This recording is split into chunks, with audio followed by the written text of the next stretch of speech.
On va faire maintenant le chapitre 3 des notes de cours de EEG anormal sur le coma, la syncope et les troubles de la conscience. À la fin de ce chapitre, l'étudiant pourra expliquer les termes troubles de la conscience et coma, valider l'EEG dans le diagnostic du coma, corréler les résultats EEG avec ceux de l'échelle Glasgow, estimer le degré du coma et corréler avec les résultats de l'EEG, différencier l'EEG du comateux versus une syncope, résumer les différentes étiologies du coma, synthétiser les manifestations EEG dans la syncope, résumer la procédure d'enregistrement lorsque la syncope est suspectée, et valider l'utilisation de la dérivation ECG lorsque la syncope est suspectée. Coma et troubles de la conscience. Le terme coma signifie sommeil profond en grec ancien. Le coma est l'abolition de la conscience et de la vigilance à des niveaux plus ou moins profonds en réponse à des stimulations. Il y a abolition de la vie en relation, tandis que les fonctions végétatives autonomes sont plus ou moins conservées. La conscience et la vigilance sont des fonctions cérébrales supérieures qui se manifestent à l'état normal par un éveil et une réactivité comportementale.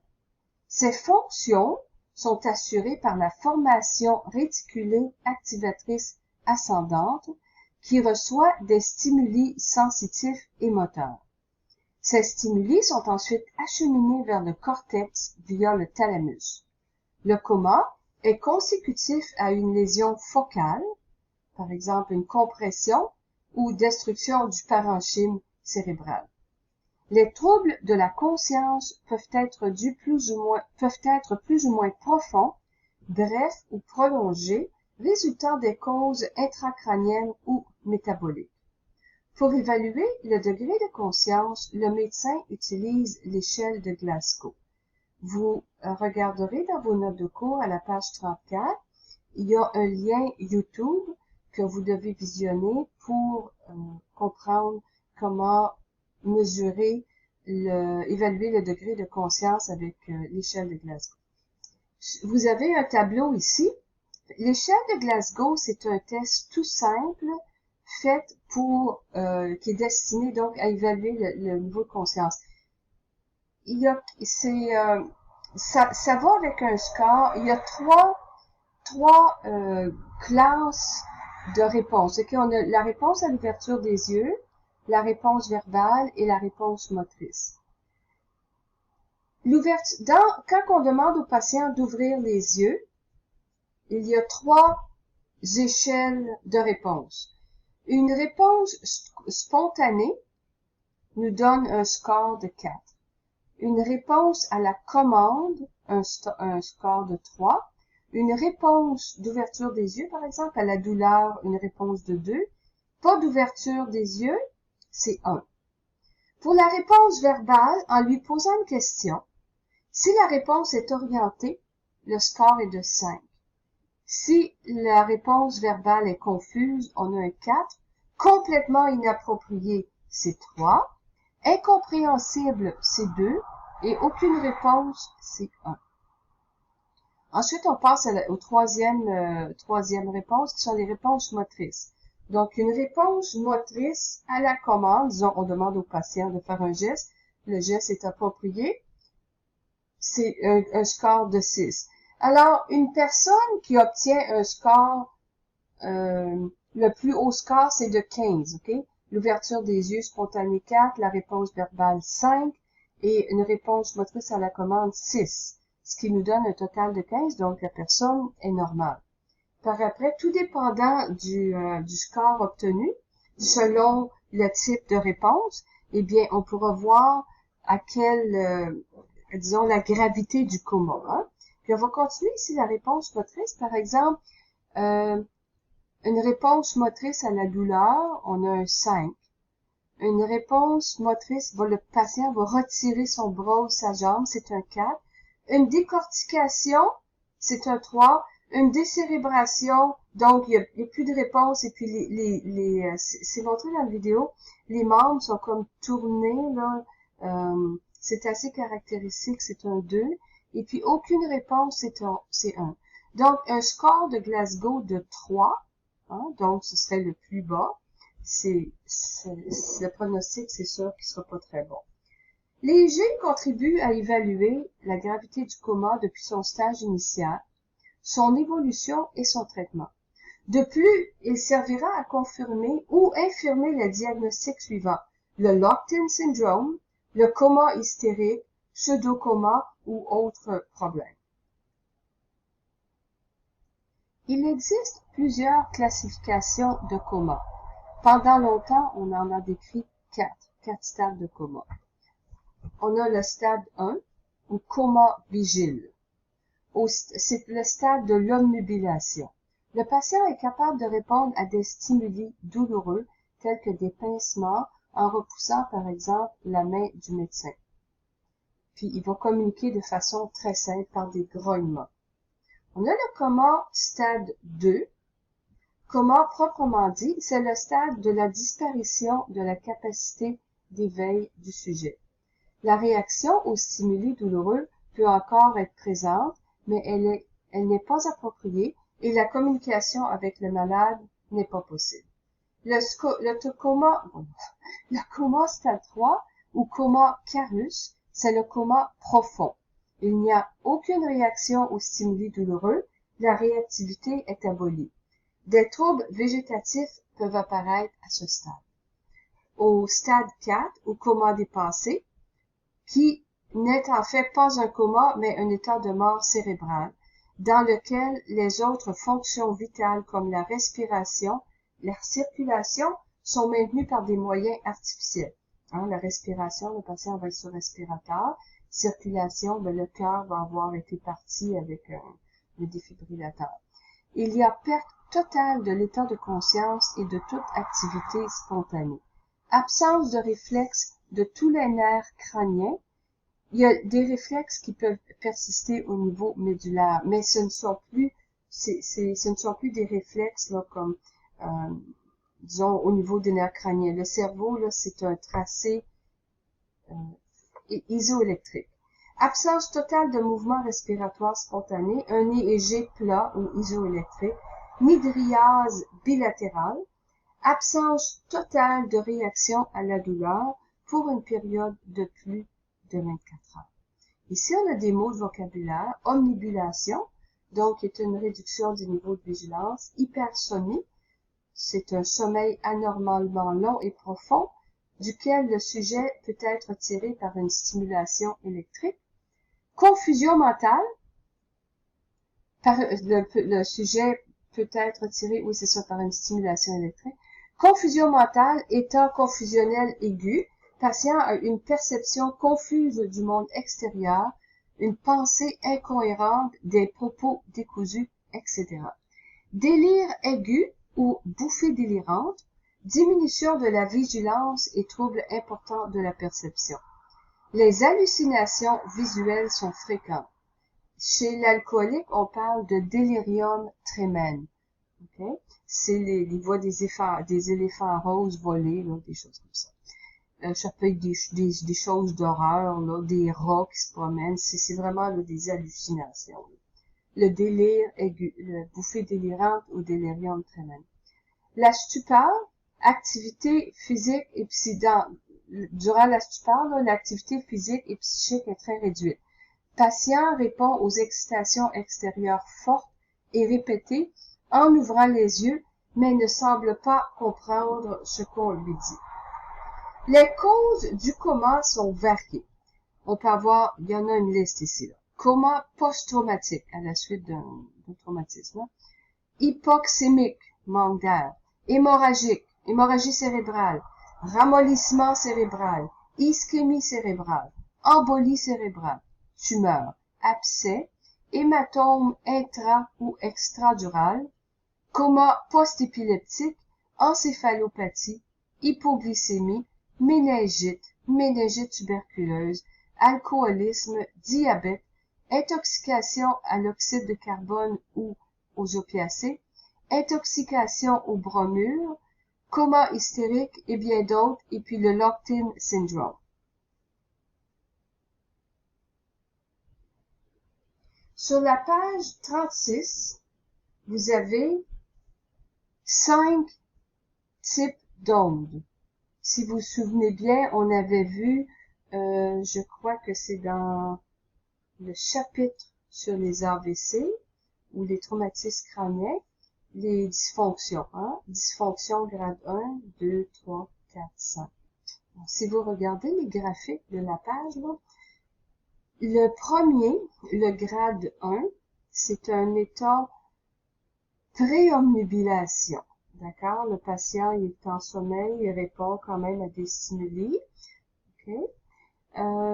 Et puis notre grade 2, donc d'onde, correspondrait plus spécifiquement au coma de stade 1. Il y a une omnubilation, il répond aux stimuli douloureux, le patient est comme un peu endormi. Le 3 correspondrait au stade 2 du coma, stade 2. Le coma proprement dit, on a du delta, un petit peu de delta. Et puis le coma stade 3 correspondrait au grade 4 de dysfonction. Donc, c'est profond. Il va y avoir du delta, mais il y a aussi des bouffées de suppression. Et puis le grade 5, donc le coma, le grade 5 là, de dysfonction, correspond au coma dépassé. Il y a mort cérébrale. D'accord? Donc là, faut juste pas se mêler avec ça. Parce qu'il y a certaines classifications qui vont mettre 5 phases de coma. On peut commencer par la dernière. La dysfonction 5, c'est le coma des pensées. Le 4, c'est le coma chorus. Le 3, c'est le coma proprement dit. Puis le 1 et 2, on pourrait les mettre dans le stade de coma 1. Bon, l'anoxie. Une des causes les plus fréquentes de coma chez l'adulte d'âge moyen au plus vieux est le manque d'oxygène au cerveau, l'anoxie, résultant de complications cardiaques, d'artériosclérose et d'arrêt cardiaque. Les changements allégés auront une signification importante dans le pronostic de la maladie. Les manifestations sur l'EEG. La réactivité de l'EEG aux stimuli extérieurs comme visuels, auditifs ou autres est diminuée. Donc, réactivité diminuée aux stimuli. Présence d'activité EEG ou altération des rythmes de fond, suggérant des changements d'état de conscience comme éveil-sommeil. La quantité et la répartition des ralentissements sur le tracé peut être changée. Il y a des variations ou non-variations des rythmes présents. Il peut y avoir présence de burst suppression, des bouffées de suppression dans les cas plus graves. Absence d'activité électrique. Et puis, on peut avoir aussi de l'activité de très bas voltage. Puis, vous avez un graphique à la page 37. Il y en a même deux. On a un burst suppression au début. Et puis, après ça, on a un alpha coma. Donc, ici, on va parler si on veut, des stades, là, comment est-ce que le patient rentre en coma. Là. Donc, de la confusion à l'omnubilation, les manifestations sur l'EEG, réduction du rythme alpha au ralentissement diffus. Souvent difficile à évaluer par manque de tracé précédent pour objectiver. L'utilisation de stimulation peut faire réapparaître de l'activité normale. Suivant l'omnubilation, on a un hypersomnie. Donc, notre grade 1, là, quand on avait quand même, qui nous restait de l'alpha, là. Hypersomnie ressemble à un tracé de somnolence. Les stimulations rétablissent temporairement l'activité normale et peuvent faire réapparaître les ondes alpha. Stade 1 de coma ou vigile. L'EEG ressemble à un sommeil, mais anormal. Des bouffées d'activité diffuse 12 à 14 Hz sur un fond de basse amplitude.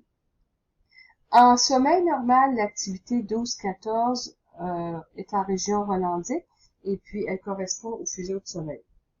Des stimulations sensorielles font apparaître des bouffées d'ondes lentes diffuses et régulières de haute amplitude. Ces bouffées sont dues à une réaction d'éveil temporaire et disparaissent rapidement à la stimulation. Cliniquement, on note un relâchement musculaire et un état de somnolence excessive. Le patient ne réagit qu'aux stimulations extérieures. Hein? Fait que le patient, ça ressemble à un sommeil. Il va avoir des ondes lentes. Quand on stimule, les ondes lentes vont augmenter. Mais il se réveille pas, ok? Il se réveille pas. Il va tout de suite se replonger dans son sommeil, hein? Le stade 2 de coma, donc on a de l'activité θ de basse amplitude. On peut avoir un petit peu de bêta là à travers ça, mais c'est de l'activité θ. Ok, c'est diffus de basse amplitude. On a des bouffées d'onde delta aussi. Hein? C'est notre grade 2 là, à se souvenir. Et puis les stimulations vont produire des réactivités électrographiques. À ce stade-là, le patient ne s'éveille pas de lui-même, mais il va répondre à des stimulations douloureuses par des grognements. Puis vous avez un exemple là sur la page d'un stade 2 non réactif. On voit c'est presque tout du delta, puis un petit peu de θ là, de temps en temps. Après, vous avez le stade 3, coma carus. C'est profond, là. Donc, l'aspect du tracé peut varier selon l'étiologie du coma. On retrouve deux types de tracés au stade 3. Delta polymorphe de haute amplitude, accompagné de delta monomorphe. Okay? Puis il peut avoir un peu de θ. On peut avoir, mais c'est lent. On peut avoir aussi du tracé composé de θ delta diffus, puis c'est mélangé avec des bouffées de suppression. Quand il y a des bouffées de suppression, signifie d'importantes lésions qui sont dues soit à un manque d'oxygène, à des troubles métaboliques. Troubles métaboliques, là, ça peut être du diabète, ça peut être des problèmes rénaux, ok? Le métabolisme. Des problèmes respiratoires ou à des problèmes d'hypertension artérielle. Les bouffées de suppression d'activité, les burst suppression, sont plus souvent présentes dans les comas profonds et leur présence signifie toujours un pronostic défavorable. Au stade de coma profond, les stimulations ne produisent plus aucun changement électrographique. Et sur le plan clinique, le patient ne répond plus aux stimulations ni par grognement ou ouverture des yeux. Il y a donc un sévère désordre des fonctions végétatives. J'ai parlé ce matin, quand on a fait le cours, là, les bouffées de suppression versus tracé alternant. Okay? Donc, sur la page suivante, un exemple de pattern de burst suppression ou bouffée de suppression. Le pattern est caractérisé par des périodes d'inactivité électrique entre les bouffées d'activité de haut voltage.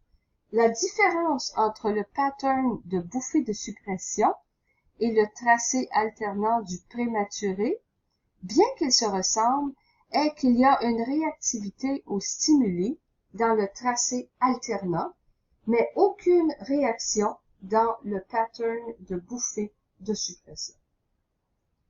Donc, à la page 41, vous avez sur l'écran en haut des bouffées de suppression. Coma dépassé. Manifestation sur l'EEG. Absence de toute activité cérébrale. C'est un tracé qu'on dit isoélectrique. Aucune réaction aux stimuli. L'encéphale est non fonctionnel. Les fonctions végétatives sont maintenues artificiellement. Quand on parle d'absence de toute activité cérébrale, le tracé est isoélectrique, on parle qu'il n'y a pas d'activité de plus haute là, que 2 microvolts. Hein? Quand on fait un tracé, un enregistrement de mort cérébrale, la sensibilité de notre appareil doit être placée à 2 microvolts par millimètre, ou la plus haute là, avec les filtres numériques. Donc, la plus sensible. D'accord? Sur la page suivante, vous avez un tracé, un exemple de tracé plat. C'est un terme qui n'est plus utilisé, là, mais c'est un tracé isoélectrique. Puis il y a une petite note aussi d'aller voir dans les photocopiés de Villon. On parle de altération de la conscience. Les autres morphologies de l'électrogénèse du coma. On a ce qu'on appelle le coma d'allure θ ou θ-coma. Θ-coma, comme son nom le dit, c'est caractérisé par l'activité θ généralisée et monorythmique qui ne réagit pas aux stimulations. Corrélation, voire l'alpha-coma. Coma d'allure alpha ou alpha-coma, suite à une lésion ou une ischémie du tronc cérébral. Infarctus du tronc cérébral ou arrêt cardio-respiratoire prolongé. Les EG, c'est important ça l'alpha-coma, ok? Les EG, dans les EG, on a une activité d'aspect alpha généralisée et continue. Amplitude plus élevée dans les régions antérieures, bilatérales et frontales. L'activité alpha-coma est plus régulière d'apparence et moins variable que chez le non-comateux. Il n'y a aucun changement de l'électrogénèse à l'ouverture et ou à la fermeture des yeux, ni à la lumière, au bruit ou autre stimulation. Il est important de stimuler le patient aussi souvent que possible et de différentes façons afin de bien vérifier s'il y a modification du tracé EEG. Ce type de pattern survient suite à un arrêt cardiaque ou une insulte hypoxique du cerveau avec lésion sévère du tronc cérébral. Ce type de lésion est non réversible et, bien sûr, le pronostic est très pauvre. Une présentation d'alpha-coma réversible est d'origine médicamenteuse ou abus de drogue. Il ne faut surtout pas confondre l'électrogénèse de l'alpha-coma avec celui du locked-in syndrome. Dans le locked-in syndrome, l'activité alpha sera prédominante en région occipitale avec atténuation de l'électrogénèse à l'ouverture des yeux ou aux stimulations. Dans le locked-in syndrome, ce qui se passe, c'est que le patient, c'est locked-in. Le patient est conscient, mais il est prisonnier de son corps. C'est que la seule chose qui bouge, c'est ses yeux, et puis son cerveau fonctionne, mais tout le restant du corps est paralysé. Alors, il a l'air de presque de mort, là, mais l'EEG va répondre aux stimulations. Okay? Quand il va ouvrir puis fermer les yeux, son alpha va être en région postérieure. Ensuite, on a le coma bêta. Donc, coma bêta, c'est de l'activité bêta, mais de façon continue et prédominante en région frontale. Ce genre d'activité est produit par l'intoxication au barbiturique ou aux benzodiazépines. Le patient est souvent inconscient dû à une absorption massive de drogue. Le pronostic est bon. Coma sommeil, caractérisé par les activités de sommeil du stade 1 et 2, chez un patient qui a subi une forte commotion cérébrale. On l'appelle aussi le spindle coma pattern. Souvent accompagné par des points de vertex et des complexes K. Ce type de coma n'est pas aussi favorable que le bêta-coma dans l'établissement du pronostic. Se retrouve souvent chez des patients ayant subi un traumatisme crânien ou chez le patient qui se remet d'une encéphalopathie, donc maladie de l'encéphale, ou d'une encéphalite, une inflammation de l'encéphale. J'ai pris les informations ici dans le manuel MERS, médecine. Donc, on va terminer ici pour le coma. Et puis, le prochain, ce sera un cours YouTube sur la syncope.